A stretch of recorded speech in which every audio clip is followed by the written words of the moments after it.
Ladies and gentlemen, welcome to the Animal Based Dad podcast.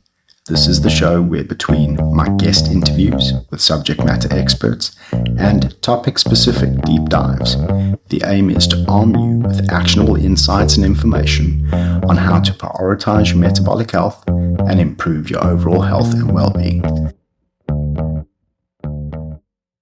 Ladies and gentlemen, welcome to the Animal Based Dad podcast. I'm your host, Ricky Duplessis.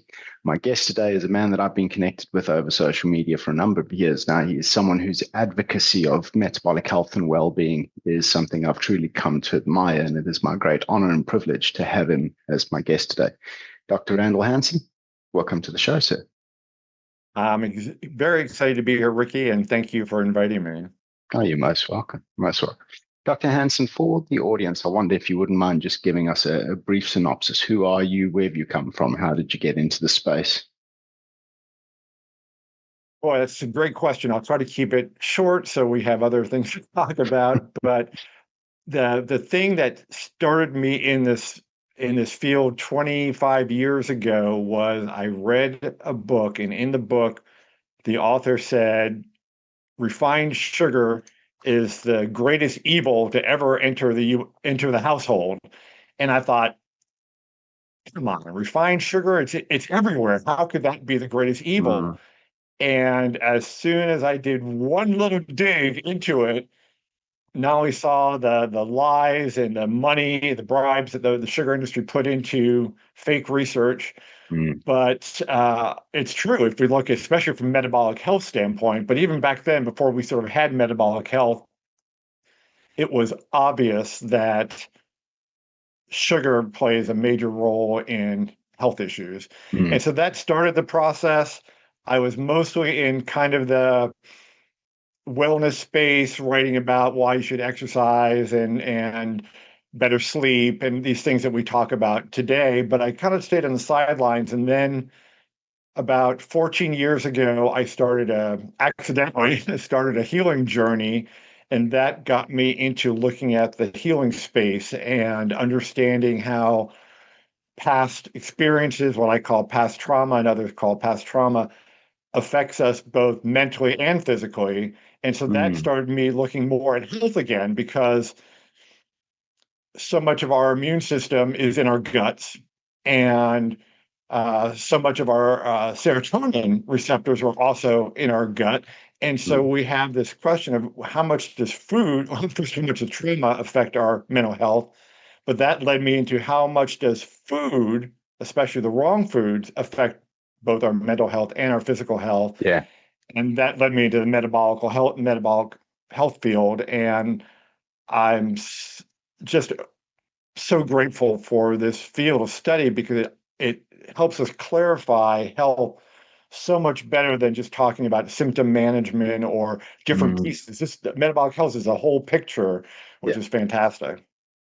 That's brilliant. So you've touched on a few interesting things here. The first thing I'd like to go back to is you mentioned something that the audience may not be very familiar with, and I wonder if you wouldn't mind unpacking it a little bit for us. You mentioned the bribery around refined sugar, and I know that this is Harvard we're talking about, and there were a few scientists at Harvard, and this is back in, I think it was the 50s, it might have been the 60s, but it was to do with the push to try and identify the root cause of cardiovascular disease, because cardiovascular disease at the time was really like hitting through the roof in the States. Yep. And what we had was big sugar lobbying and coming up with strategies to get out of the spotlight, as it were. So I wonder if you wouldn't mind just unpacking that a little bit for the audience, for their context. Sure. And it's funny, there's a lot of debate about whether big sugar initiated this or big tobacco. But we have so yeah, let's back it up a tiny bit more. So, of course, I'm sure your audience knows about Ansel Keys and going down this wrong hole, and whether he was paid off by sugar, I haven't seen any connection, although some people definitely say there had to be some influence, because it was so obvious looking at his research how he pushed. First of all, he separated sugar into two different categories. One was sugary beverages and one was sugary everything else. And so if you combine those two, it's clear that sugar is much higher correlated than fat with cardiovascular disease. But the sugar industry was panicking over this because there were critics of Ansel Keys that he kind of quieted down. But the sugar industry said, well, and this is not unheard of. We know there are other instances where industry has paid researchers to do, and sometimes, in fact, write the papers for the researchers, and then the researchers put their names on it. And so, with the Harvard case, it's unbelievable when you think of Harvard University, this top tier university that's so well respected, and yet money talks. And so these researchers were paid off to. This episode is brought to you by Biosim Technologies. At Biosim Technologies, we are working to bring you intelligent, AI-powered tools and solutions for human metabolic health and biology-first lifestyle change. To find out more about what we're up to at Biosim Technologies, please see the episode description for the relevant links on how to follow us. To try to promote a study that showed that sugar was actually healthy for us. Unfortunately, it got out, or I should say, fortunately, it got out, and that was exposed. And we but the sugar lobby in the U.S. especially is probably one of the most powerful lobbies in the country, and that's why we are culturally addicted to sugar. Not just in the States, but everywhere. I mean, every holiday is a sugar holiday. Every birthday or event or office meeting or whatever is sugar. And so going back to that original statement, it looks so innocent, and yet I think that author was right. It is one of the greatest evils. Or there are others, but that was pretty clearly an evil thing that introduced us into our food system. Yeah, 100%. Sugar and alcohol. Funny you mentioned that every celebration, every holiday, any excuse, sugar or alcohol. And they produce the same in the body as humans. So Yeah. No, that's good. Thank you for that. It's good to go back to that. It blew my mind when I first came across it. We've got Ansel Keys and the famous 7-nation study, or I'll say infamous 7-nation study, because we now know that there were actually 23, I believe, was the true number. And the data was cherry picked. Now, to be fair, and in the interest of full disclosure, I've seen the argument put forward that some of the countries hadn't responded in time for his publication, and maybe that had caused the delay. But from an integrity standpoint, if that had been the case, you would expect that he would have then retracted his paper, amended it, and then republished. But that step never came, as far as I'm aware. And from all I've read, and I've read quite a lot about him, his ego was the size of the entire country. I mean, he was so confident in himself, and it's so amazing that he was just able to put a thumb down on any critics. Yeah. And those that have tried to replicate the study today have found, he had many little secrets that he was hiding to promote his theory, which is why that conspiracy of, well, he must have been paid off, because why was he so focused on fat as being the demon and not sugar? Yeah. And then also for the audience to give a bit more background context. So we were talking about and I suppose it's the perfect storm, really, because you had big tobacco, which you brought up already, which is absolutely correct. We now know that tobacco is highly causative in coronary heart disease. But then we also have big sugar, and those are two major industries, especially in the States, globally, of course, but especially in the States. And when you start digging around trying to identify the root causes of heart disease, because I forget which president it was it Eisenhower who had the heart attack? Yeah. Yep. So Eisenhower has a heart attack while still in office, and that can well imagine president of the United States has a heart attack. Why? And no amount of money spared. Just get the research done. Let's find it out. So all off to the races, the gold rush of the time, as it were. And then you've got two big lobbies that are profiting massively who go, oh, what if it's us? we need to protect our interests. And so, yeah, it's the history of the demonization of saturated fat is one of the biggest travesties of our time, in my opinion. Yes. It's absolutely insane to think how much traction that got and how quickly over the 50 years, 1950 to 2000. And then thankfully, though, at least within the circles that you and I run, we're starting to see the pendulum swing the other way, which is nice. That's good. There was just a study out a couple of days ago, last week, about finally saying, again, it was an observational study, and so many of these food nutrition aren't. So there's faults with that because people forget what they ate or whatever, and maybe not the correct measurements, but it can still look at correlations. Yeah. And it was so happy to see this is a major study. It said, healthy meats are important to the diet and saturated fats are fine. And you're right. I mean, I still, in our circles, yes, we're like saturated fats, this is a building block.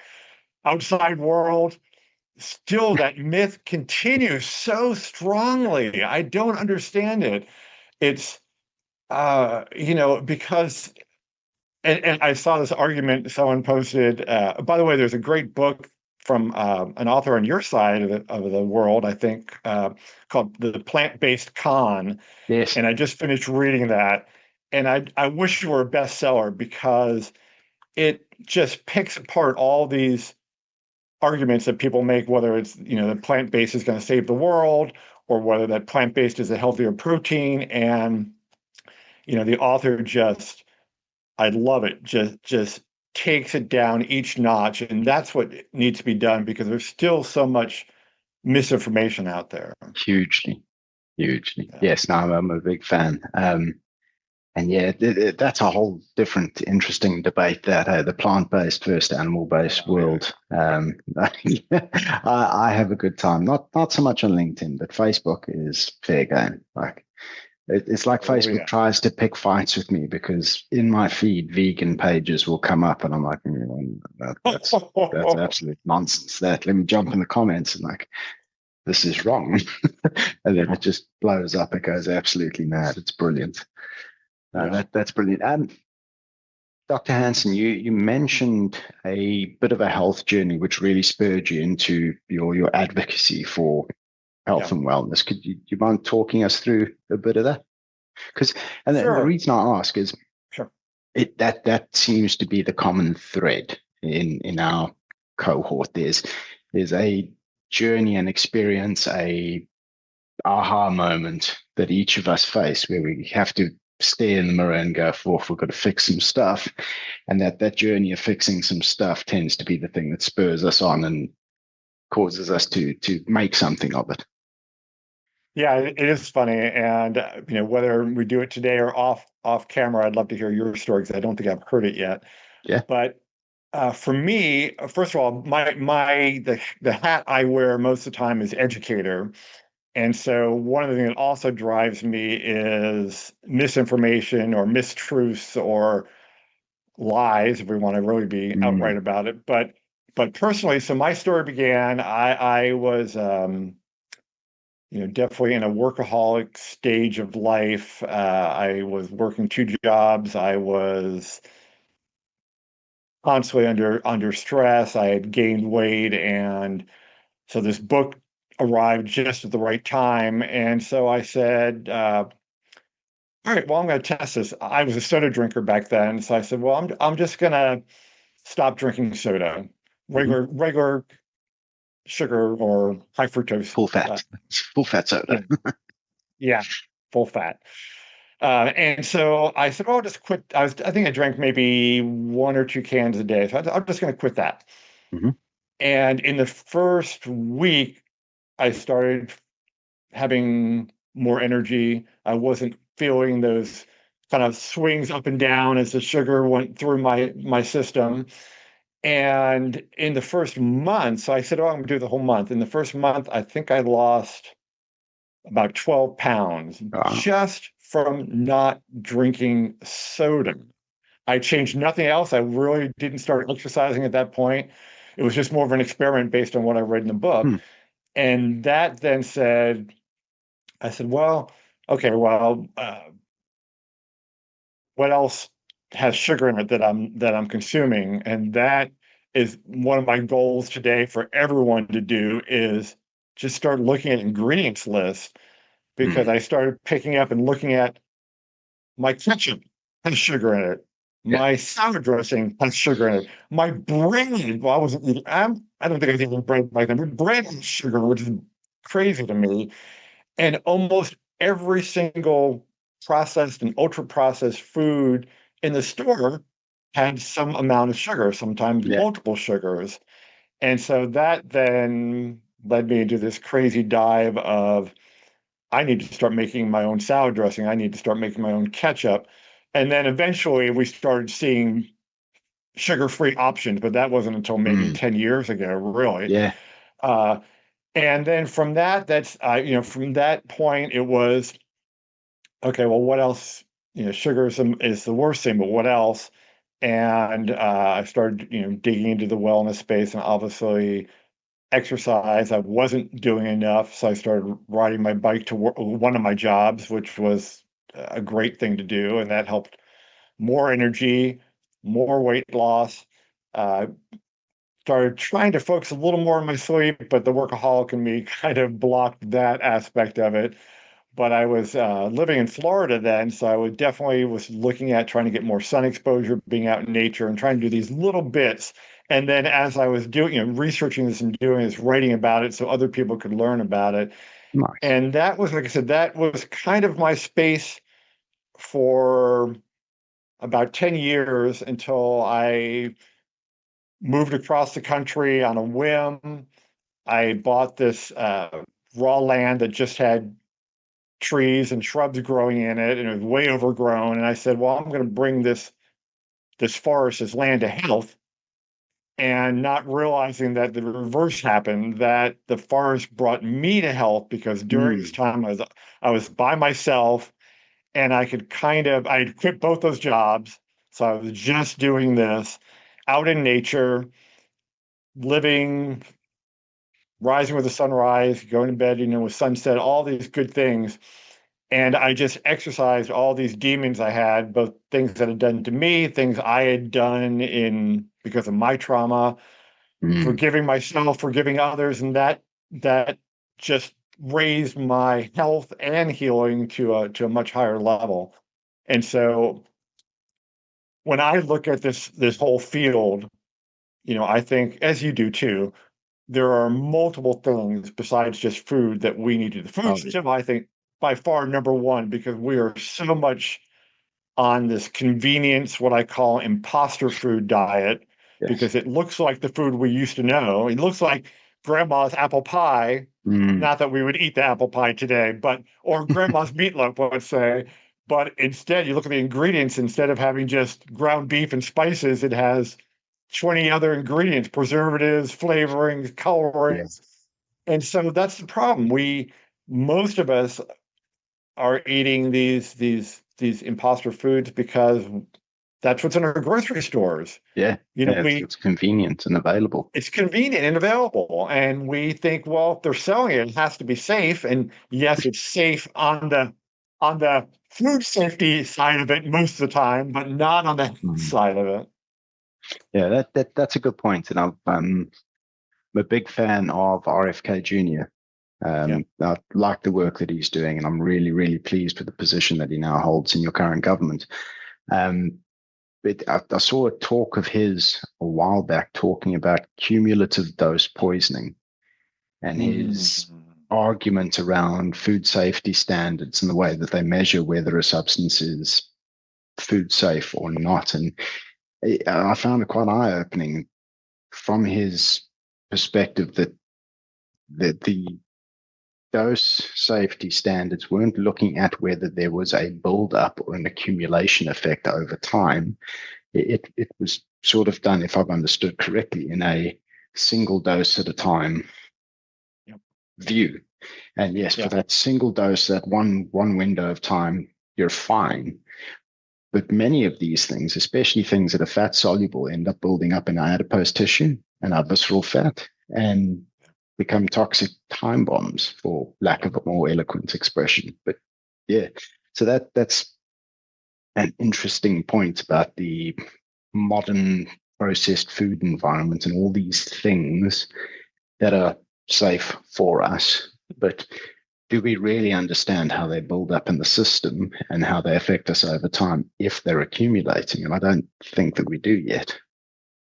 No, we don't. And I do worry about that with, especially with things like heavy metals and microplastics. Mm, And then there are so many other environmental toxins, the forever chemicals, and it is scary. And same thing with our water. I don't know how the water is over there, but it's not there are a lot great. of water systems they've tested, and the same, they meet the standard for one Mm, consumption, but over a long period of time, there is that, yeah, the body does a somewhat good job, depending on the materials, of mm, getting rid of waste. But when we have all these other things happening that are blocking our system from functioning properly, that waste does start to build up, especially the fat soluble ones. And then, it is a ticking time bomb. So I mm. agree completely. And I just want to add one more thing. I was thinking about this podcast earlier today, and sometimes I know with you it's 100% fine, but sometimes I feel like people look at me and I'm wearing one of these tin hats, like to protect myself from all the conspiracy, because it is, I understand some people say, it's overwhelming, Mm, you it know, is, yeah. and it is, because we have so many broken systems. It's not, it's in the past, starting in the 50s, but especially from the 70s to now, we have the farming system, which is the conventional farming system, which has depleted our soil, leaves pesticide residuals on our foods. Uh, I don't know how, if you have the CAFOs feedlots over there, but in the U.S. we have these Not disgusting feedlots. So even not to the same conventional, degree. yeah. See, I think you treat them better over there. Yeah, We do, but we have our own problems here. For example, if I were to go to the local supermarket to buy some lamb, I'm not getting British raised lamb. I'm getting lamb that's imported from New Zealand. Go figure. oh, I mentioned that in another podcast. That's right. Yeah. Yeah. Wow. It's, Yeah, Wales is about 3 hours to the west of where I live, but it's cheaper somehow, more cost effective to import lamb that was raised literally on the other end of the globe than what it is to bring lamb in from Wales. I don't understand how the system works. It's broken. It's yeah. horrendously broken. Yeah. So we may treat animals better in this country, and we do. And full credit to the farmers. My landlord is a farmer. He's got a small little herd of cattle, small herd of sheep. They're in the fields around us. So I get to see firsthand what the farming model can look like here. And we don't have the same degree of battery farming, I think would be the most appropriate Yeah. expression. Yeah. Um, but that said, it's very expensive to get like local homegrown meat here. And the majority of what people are finding in the supermarket is being imported from elsewhere. So we're getting the exposure to the more intensively farmed meats anyway. Yeah. I just don't understand that model. I know in the US, a lot of the what I would call the worst food for you, or the most unhealthiest food for you, is cheaper because we subsidize, especially wheat, Mm, corn, mm, sugar. We subsidize sugar growing. And so I love, when people talk about, well, if we actually had to pay the real cost of these convenience foods, yeah. they would actually be more expensive than the minimally processed foods that we could buy Mm, from our local farm or rancher. And but we'll never see that happen either. So I feel for that too, because I understand. So one of my goals also is to try to encourage people to find a way to add a little more to their food budget, take away maybe a little one weekend trip or Well, it's actually a bit of a something. false perception that eating healthily is more expensive. And then what I discovered, and we'll get onto my health journey in a moment, but Good. I found that in changing my diet radically to be whole food, fresh food, animal based as my focus, I eat a lot less. So whilst the meal that I'm eating costs more per serving, I'm eating less servings through the day and over the course of the week and the month, such that it's not actually more expensive. Like it was far more expensive for me when I was eating the what I'll call the standard Western diet with full of sugar and ultra processed stuff. Because, and again, for the audience, I think it's maybe worth unpacking this a little bit. And I do a bit of this in my Substack essays. But we have two different hunger systems. We have a homeostatic hunger system, which is hormone driven, and sort of based on the foundational workings of your metabolic system and health and wellness and all of that. And it's basically, are you running out of energy? Yes or no? Yes, good. You're hungry. No, no, you're fine. Are you running out of essential nutrients? Is there any building blocks or vital pieces that you need? Yes or no? Yes, and you're hungry. No, okay, you're fine. Then we have a completely separate hunger system, the hedonic hunger system, which is up in the brain and it's attached to the dopamine feedback loops and the endorphin cycles. And things like sugar and hyperpalatable stuff, especially where you've got that right ratio of salt to sugar to fat, which just pumps you full of dopamine. And your body goes, yes, that was good. We'll do that again. We'll do that again. And That hunger system, that hunger system completely dulls down your homeostatic hunger system, and then you can sit and just gorge yourself to the point of being so full you want to throw up, which is completely impossible. Dr. Anthony Chaffee put me onto an experiment which I tried in 2018, and I found fascinating. He spoke about if you get a massive ribeye steak. I went for two because I'm a fairly large guy. So I went for two big ribeye steaks, fried them in butter, a little bit of salt. That was it. Nothing else with them. No sauces, no condiments, no nothing. Fasted all day, and I had that for dinner, and I ate to the point where the steak started to not taste good, which is it's mad because you think, well, obviously nothing's changed with the steak. The steak's still there. It's the same steak that you started eating 20 minutes ago, but it's starting to physically like taste not so great. Like you're now having to muscle down the bites instead of enjoying them. Yeah. And what he explained was, well, that's your body saying you've had enough. Yep. That's your satiety hormone. You can stop eating. You've had your fill. But then you go and get your tomato sauce or something out of the fridge, something with a bit of sugar to it. Plonk that on there, have a bite, and all of a sudden my appetite's back. I can carry on eating as long as that change in flavor is still there. And you can trick your body into switching off your homeostatic hunger system, and you can just run on the hedonic hunger system and just completely overeat. It's mad. Yeah, you brought up three really great points. One, I'm glad you mentioned this hyper palatable. We spoke about big tobacco earlier. Well, in the 1980s, big tobacco bought food companies and they used their same techniques on the food industry, and they had food scientists that made these foods right, irresistible. Yeah. And there was even an ad of, for Lay's potato chips or whatever it was that said you can't just eat one. Well, that's our entire food system now. And you're right, we gorge down, and it's like, oh, did I eat anything? Oh, I'm still hungry. Let me grab another one. And so hyper palatable, it tricks our system. So that's a great point. Now I just lost the other 2 points, but about the cost, I agree. My experience is the same. I buy most of my meat from a local farmer. I so it's even cheaper that way than if I bought individual. But even individually, if I just bought individual packages of ground beef or whatever. It's especially because I don't have all the other costs involved. And as you said, like I'll eat just one hamburger, no bun or anything like that, and I am satiated. I don't need the bun and the fries and that big Mm, cola to wash it all down. And then, oh, I know that. And then the third thing was, I'm sure you've experienced this. I know I have, but I have literally been off sugar for practically 25 years.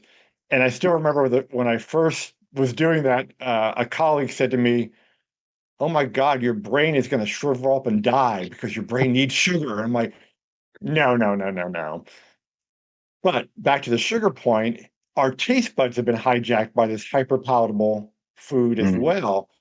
And it takes a couple weeks if you once you get off this ultra processed stuff that if you quit that and quit most sugar and a month later you try a cookie or a soda, you will almost likely spit it out because you'll say, "Oh my God, it's so sickening sweet."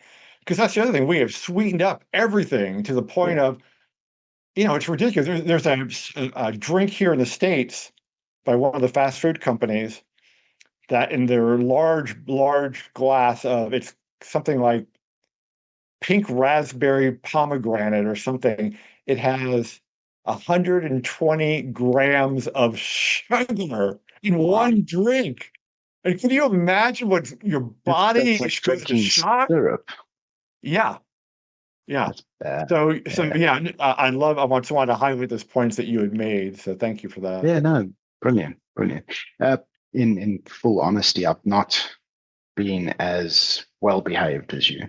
Um, so we'll go into my health journey very quickly, and I'll give a Yeah, short yeah. summary view of it. So, in early 2018, I came to the point of realizing that I was no longer able to out exercise my poor diet. I've always been Uh, quite an active guy, um, but I was, in spite of high level activity, I was getting fatter and fatter and starting to get unhealthier and starting to have symptoms that I hadn't associated with declining metabolic health. But I was starting to have mental health decline. I was getting grumpy and moody, and I couldn't concentrate and couldn't focus on anything. And yeah, I was also getting to the point where I think I didn't have it diagnosed, but I think I was pre-diabetic, and I was starting to have the symptoms of hyperglycemia because I was starting that I would eat cookies and I would smash cookies. They called me Captain Biscuit in the office because if there was a tin of biscuits, it was done. Like I would just go back one after the other, after the other, after the other, to the point where I'd be so full I'd want to throw up, but I wouldn't be able to stop myself. I would need more. But then I would have the crash that comes with that, and I'd be nauseous and I can't focus. And I'd go off to the men's room and sort of sit there and splash water in my face and try and pull myself towards myself. But I was in a bad state. And like I said, I hadn't put all of this together, but the thing that caused me to really pay attention was my wife had lost a tremendous amount of weight after having our daughter. So we had our first kid and she had all the baby weight, and then she lost weight through severe calorie restriction. And like every red-blooded South African male, the thought of walking away from a meal while still hungry scared me enough to go, I don't want to do that. And there must be a better way. So I jumped onto Google, good old Google, and mhm. in absolute, complete and utter desperation, sort of like typed in something along the lines of, is there a way of eating that will let me eat without having to restrict what I'm eating? And went back and forth. And eventually I stumbled across the ketogenic diet. Yep. And I thought, oh, this looks interesting. And I looked into it a little bit, and I came across, at the time it was Diet Doctor. It was the first sort of website I came across. And I looked at that and I was like, oh, these people are doctors and scientists. Like they're not like Joe, the PT down the local gym. Like these are reputable medical and scientific professionals. Like, yeah, we'll give this a go. So I thought to myself, I'll do a little 3-month experiment. 12 weeks, just see how it goes. Suffice to say, the 12 weeks came and went, and I just carried on. And did really well with that, like lost all the weight, had all the symptoms go away, did fantastically. But then I needed to finish off my master's degree and working a full-time day job, married, young child at home, and we live overseas. And at the time, there was no immediate family near us either. So it was just me and my wife and our kid. And then we had to do literally everything. So there was no time to be cooking all these meals myself. So I thought, okay, that's fine. We'll go back to eating ready meals and convenience food because I just don't have the time to cook, but I need to get my master's done. I've paid for it. I need to finish it. And I yo-yoed, like I put all the weight back on plus some more. And I was like, oh, damn, it really is the food. And you've got to sort of stick it out for, like, it has to be lifestyle. That was the thing that convinced me that lifestyle is the key thing. There's no diet. This is about finding a lifestyle that you can sustain. Yeah. And so I went back onto the ketogenic diet after that and did well again, but then I came across carnivore. And I was like, oh, now I'm getting red-blooded South African male. Like, if you're telling me I can eat just meat, like you better believe I'll do that every day of the week, twice on Sunday. And so I went over to that and did fantastically on carnivore, did really well on carnivore. But then I decided to write a book. And I chose to write a nonfiction book that tried to, from a layman's perspective, because I'm not qualified in any way, shape, or form in health or like nutrition or anything like that. But I picked up enough over the years, listening to podcasts, reading books, and learning from people like yourself to understand at least what worked and why it worked and how it worked for me. And I wanted to lay out why people should eat a certain way and then give a framework for how someone might take themselves from standard Western diet today to eating a species appropriate diet a point down the line. And in so doing, I had to wrestle with a few uncomfortable things because as we tend to be, and I think it's in human nature, but we tend to be very tribal. And this was true of me as well. First I was in the keto silo, and keto was the be-all and end-all of everything in the world, and it was the only way. And I remember having arguments with people online about this, and making a right fool of myself. Let's just put it that way. No. But then I sort of started doing the same with carnivore. But thankfully, in the writing of my book and in doing the literature review for it, because I've done my master's degree, so I know how to do a literature review. And I know how to sift the wheat from the chaff in terms of study mythology, and does everything line up, does the data support the conclusions that they've drawn, and so on and so forth.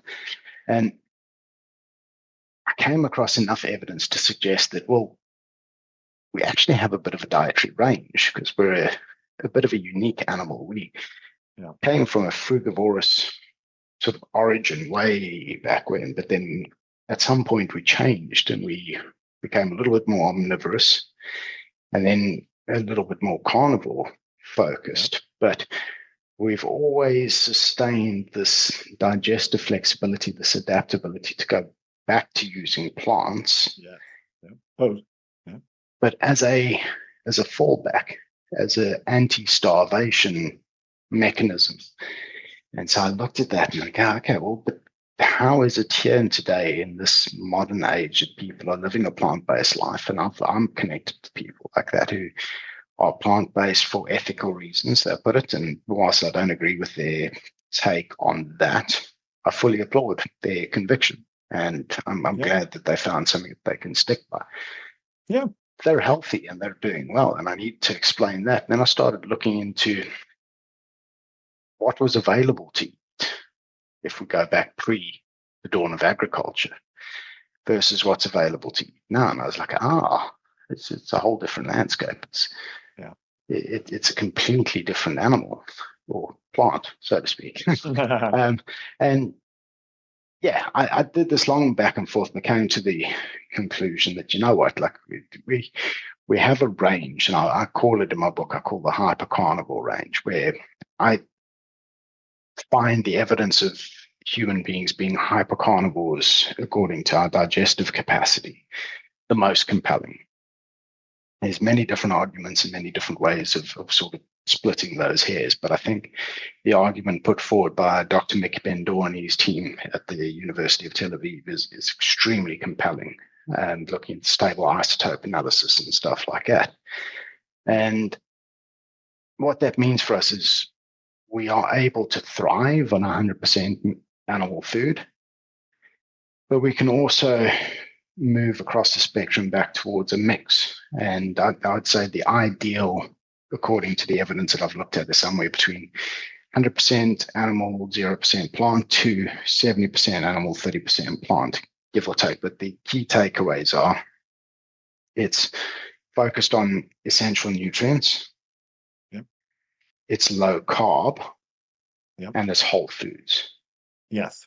And so you can find a happy space within that, and you've got a fair degree of movement within that as well. And so I tend to include things like fruit on the weekend as a treat. I like Dr. David Lustig's take on fruit, where he says fruit is nature's candy. And indeed, I think it is, especially modern fruit, because it doesn't resemble in any way, shape, or form the fruit our ancestors had access to.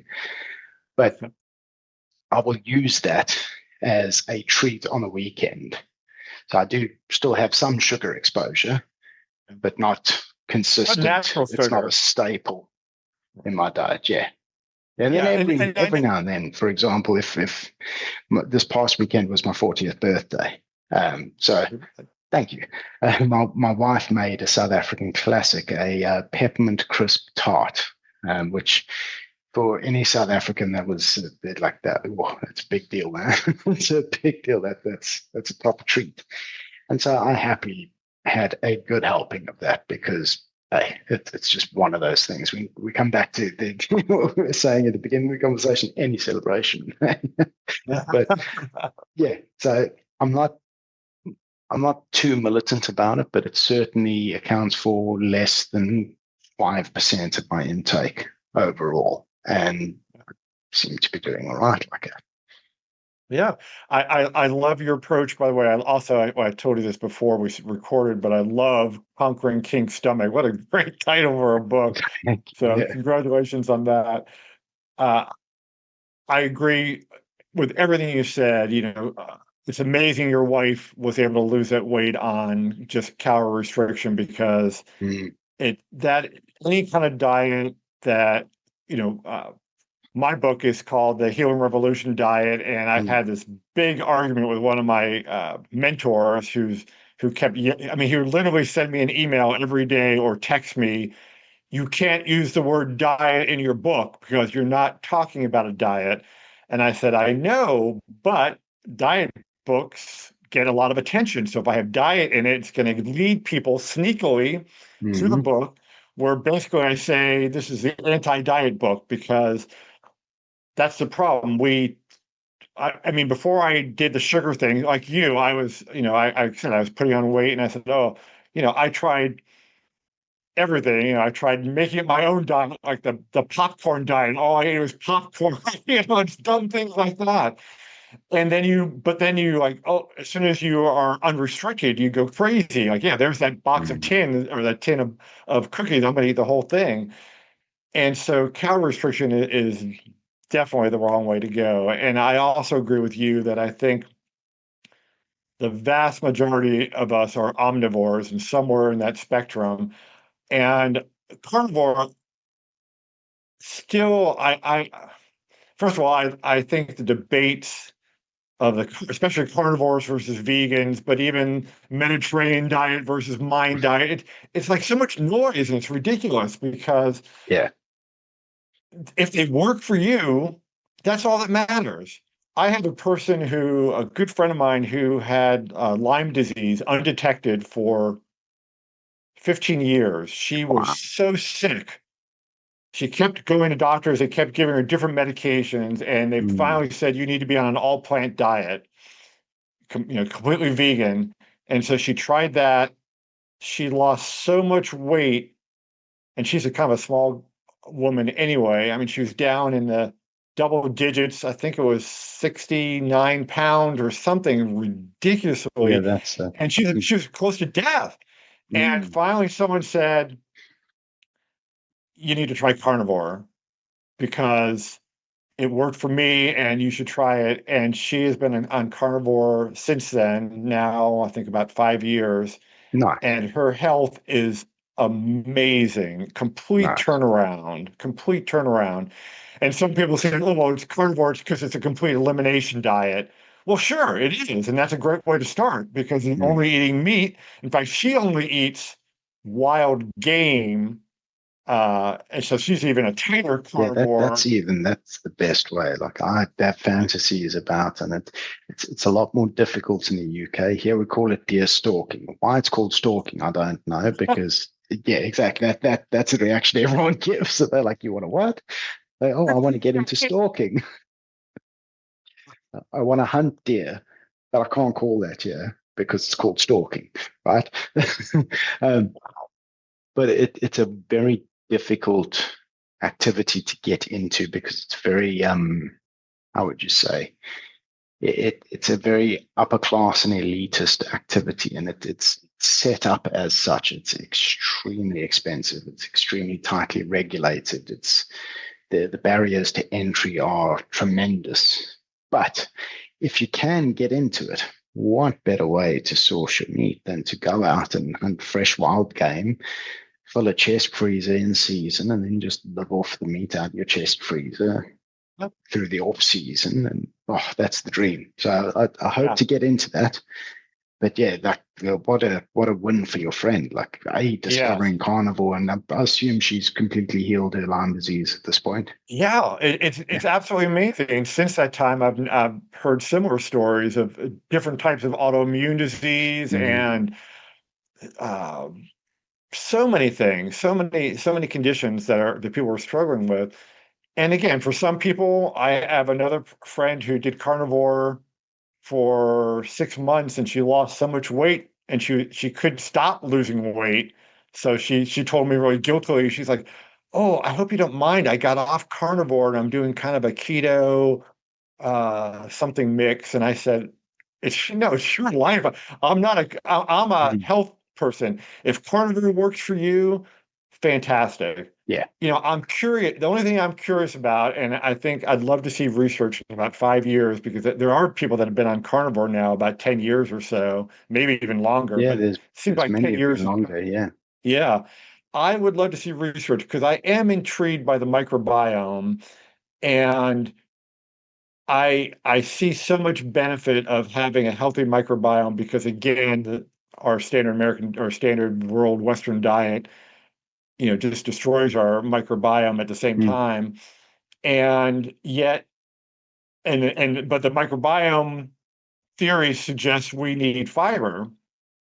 While these carnivore people are, Well, you it's know, just that because and this is my problem with the heart health hypothesis and everything that stems off the back of it. So if the premise is incorrect, then everything built upon it needs to be relooked at.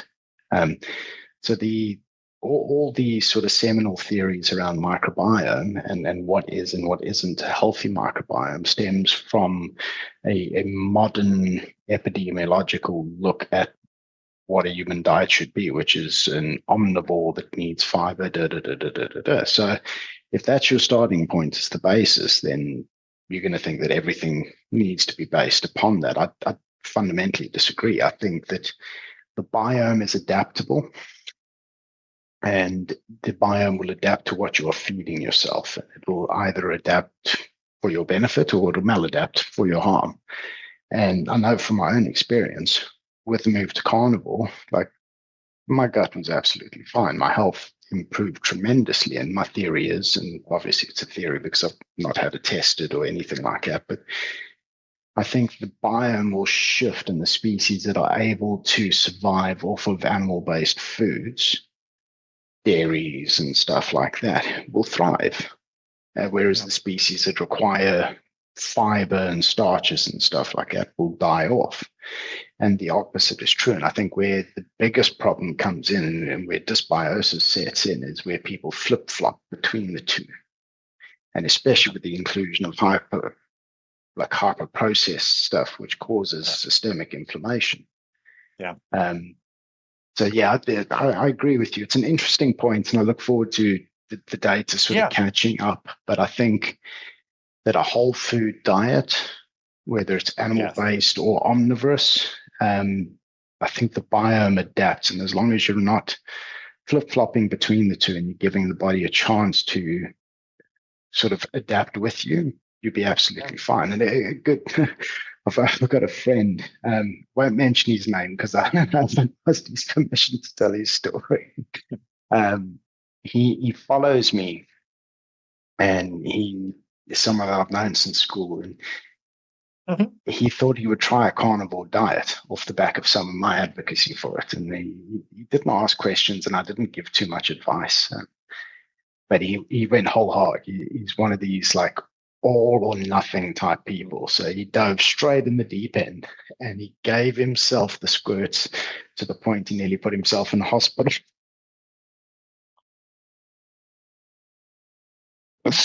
Like did himself a proper disservice, like really, like, yeah, no, it was bad. And then had to completely abandon it. And he was like chatting to me. He was like, "Oh, dude, like this happened and that happened, and it was so bad." And I was like, "Oh, you got to introduce it slowly, man." Like human physiology does not cope well with extreme change in the short term. Like we just don't. Whether you're going from a plant-based diet to an animal-based diet to a standard Western diet to a plant-based diet, but whatever the change may be, if it's an overnight drastic change, you're either going to get constipated or you're going to give yourself the shits. One of those two are going to happen. But your system is going to be upset for a point in time, and then it'll sort of ease out. You'll hopefully be okay. The way to avoid that is to do the change in small increments, to spread it out over a bit of time instead of trying to do this day and night instant switch. Yeah. And then many people don't appreciate that. And so they'll try something and they'll give themselves digestive upset, and they'll be like, "Oh, it's obviously bad. I can't do this." And they'll abandon it. And it's such a shame. Yeah. Well, I've even seen carnivores that are like mostly there, but they still believe the danger of saturated fat. So they cut out all the fat and they just eat the protein, and that kills them. That hurts them also with constipation because they're not getting the fat to grease the wheel, so to speak. But to your point, I agree with you completely.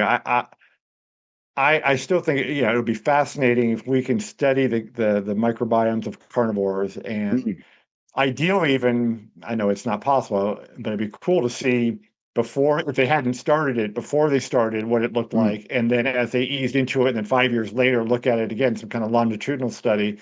But you're right. There are populations like the Inuit in Alaska and the Maasai. And Maasai that just meat.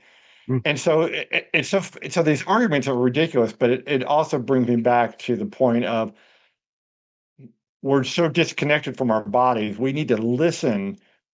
So this guy is stream. He had, I had to train him all the time until he realized, my body's not happy. But so many of us, we get indigestion from eating something like, oh, I must just have been stressed, or or various things, and we just put it off as something else rather than listening to our body and I agree, finding what works for you, and if it does need change, to do that change gradually. So I think that's fantastic advice.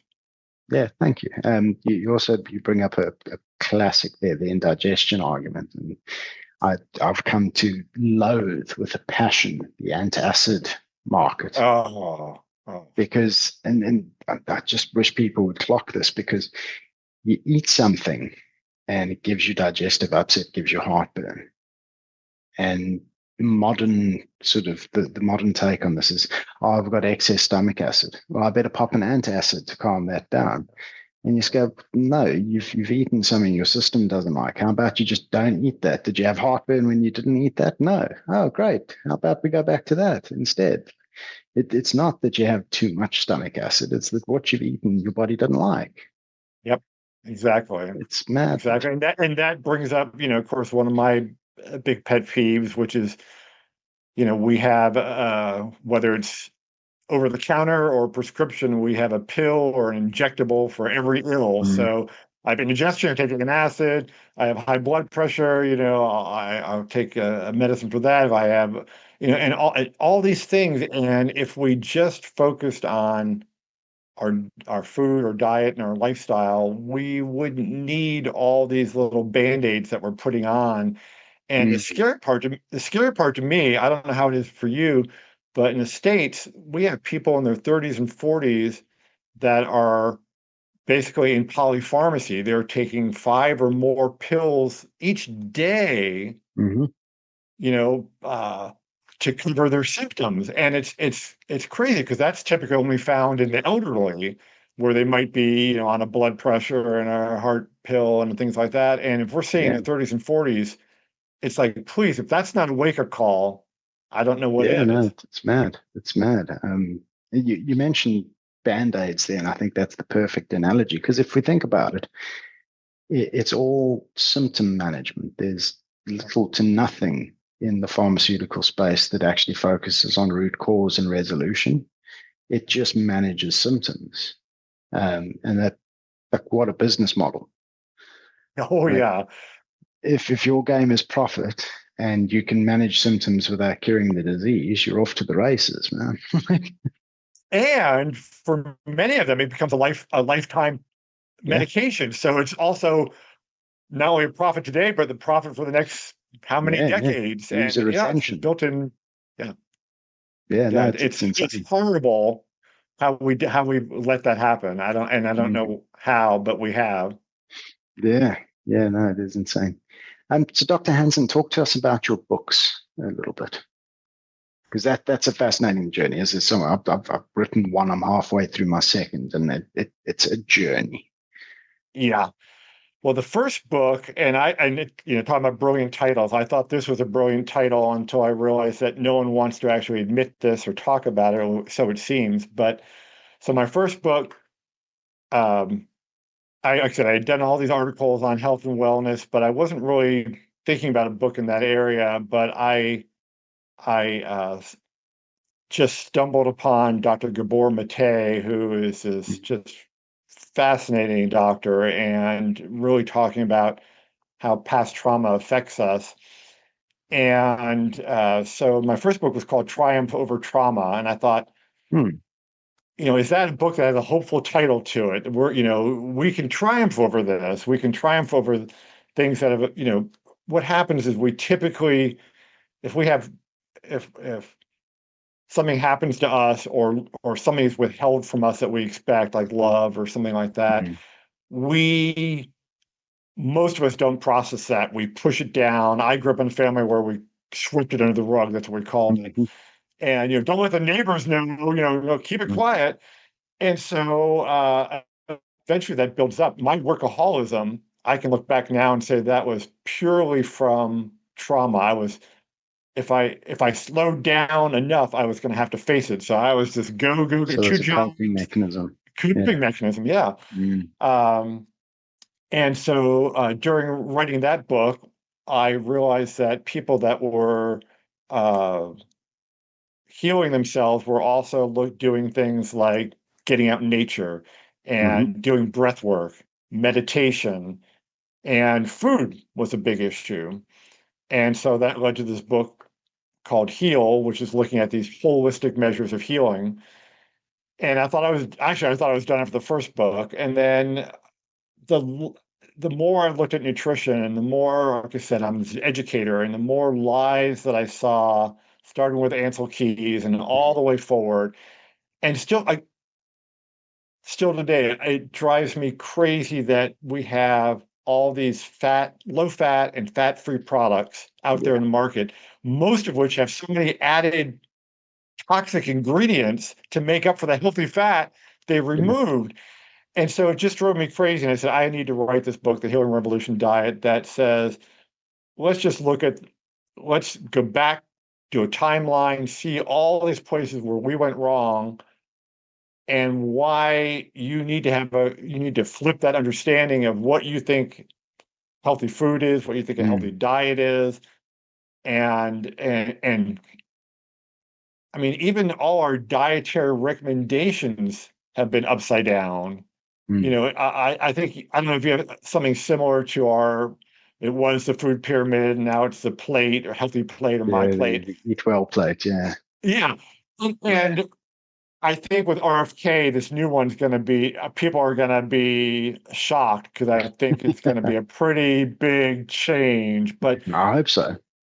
yeah, I hope so too. But for the past, it's just, what you should be eating the most of are grains and all these carby foods, and sugar is fine. And at the top, the thing you should be eating the least of are saturated fats and meats and healthy meats. It's like, no, that's backwards. That's Yeah. that's completely wrong. And so that's what led me to that third book, because I just wanted to set that straight.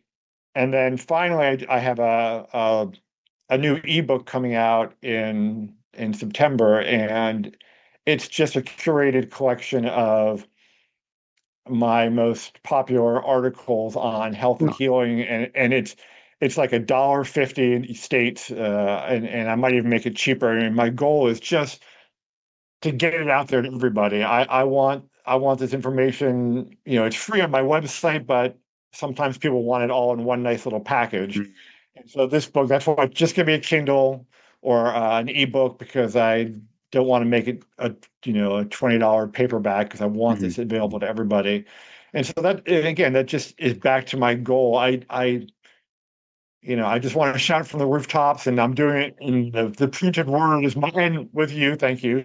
But just find, you know, find what works for you, find the truth, get away from all these guidelines that have been so incorrectly given to us. And I know it's hard because one person said to me, well, who do I trust?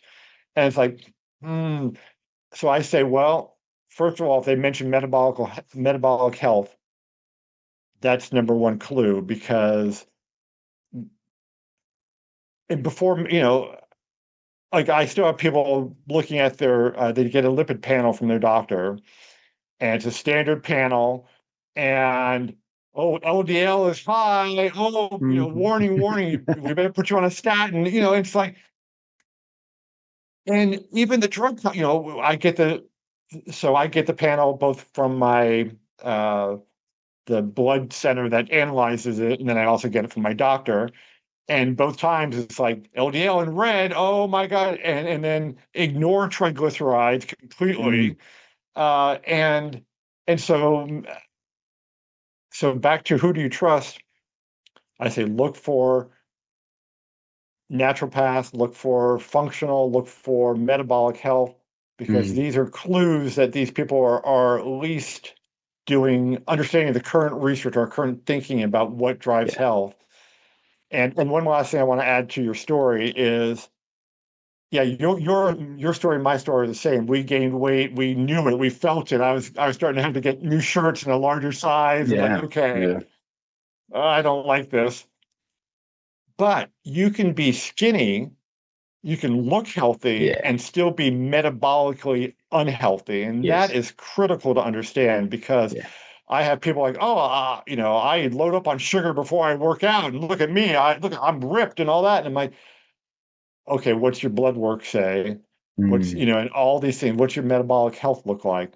Oh, I don't know. I do whatever. And so it's critical to understand that. Yes, the most obvious sign is, oh, my shirts doesn't fit me as well anymore, and I need to do something. But it's not just that. And also what you said, I love, because I have this argument with fitness people all the time, is I can out-train a bad diet. I can eat as many Big Macs as I want to because I train every day. It's like, no, that's not true. Not long It's not true. term. So I'm glad you brought that up. Yeah, not long term. In my teens, in my 20s, yeah, sure, fine. Yeah. But all I Yes. was doing, all I was doing at that point, I wasn't evading the consequences. I was pushing them further down the road. And then eventually in my 30s, I hit that wall, and I had to face up and go, well, it's not working. It's not working. I've got to change something. Exactly. Yeah. And yeah. Oh, that's good stuff.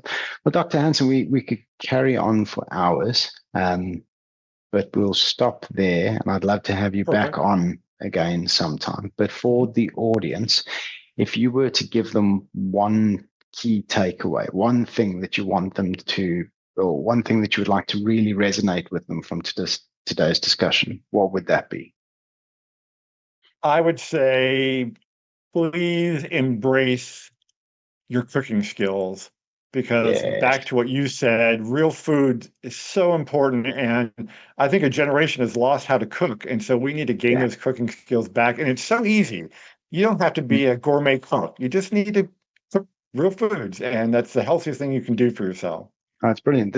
Actually, the idea for this podcast stemmed from, in writing my book, I thought, okay, well, people don't know how to cook, and people lack confidence in the kitchen. And that's time and time again, when you speak to people, that comes up as a consistent barrier to entry for why they can't do this, why they need the ready meals and the heat to eat stuff. And I thought, okay, well, I'll do a YouTube channel, and I'm not a chef by any stretch of the imagination, but I've been cooking for a long time, and I'm quite comfortable in the kitchen. I do all the cooking for my family and I. And I thought, okay, well, we'll do some simple videos, simple little instructional videos. And then I started paying attention to what's on YouTube. And you know what? There's actually a lot of that already. Like we didn't need another one in that space. And I pivoted and I went for a podcast instead, to just help give a platform to people like yourself and others to talk about metabolic health and raise awareness. But you're absolutely right that being able to cook for yourself at home is one of the most important life skills anyone can acquire. It really is.